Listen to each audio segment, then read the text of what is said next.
Don, what does the financial crisis teach us about businesses today? Wow.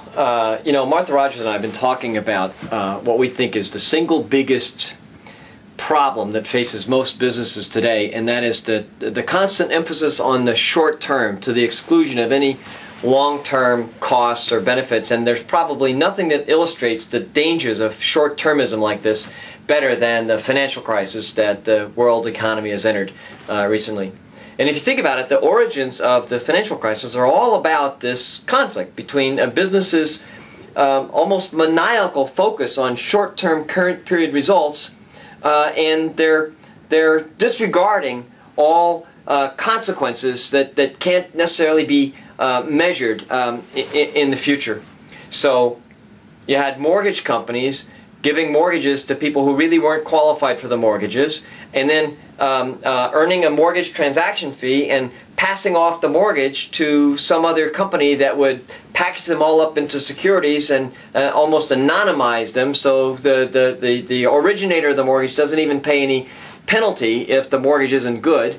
And then you had the securities packagers, the people who are putting these derivatives together. The team at AIG that put together the credit default swaps instrument. It's a brilliant financial instrument, but they didn't really understand the mathematics of it. They were doing the wrong kind of analysis.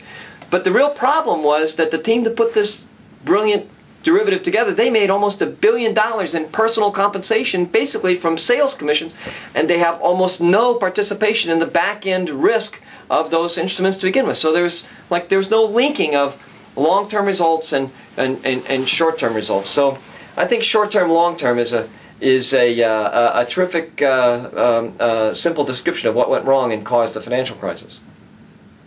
So then what do you think about the current state of the auto industry, for example? Should we bail them out? Well, as we're recording this now in early November 2008, that's a political question that's being addressed. And you have a Democrat position and you have a Republican position. And I don't want to get into the politics of this, okay? Whether it's a good idea or not to use any of the government's money in any areas other than financial services. That's a political issue. But let me tell you the aspect of the automotive bailout that I'm most concerned with. And that is, if we do decide to bail out the automobile companies, we'll put strings on the financing, as the government should. If the government puts their money in, they ought to put some strings on it. But here's what the strings they're talking about putting on it are things like, you got to make cleaner, greener, more fuel-efficient cars.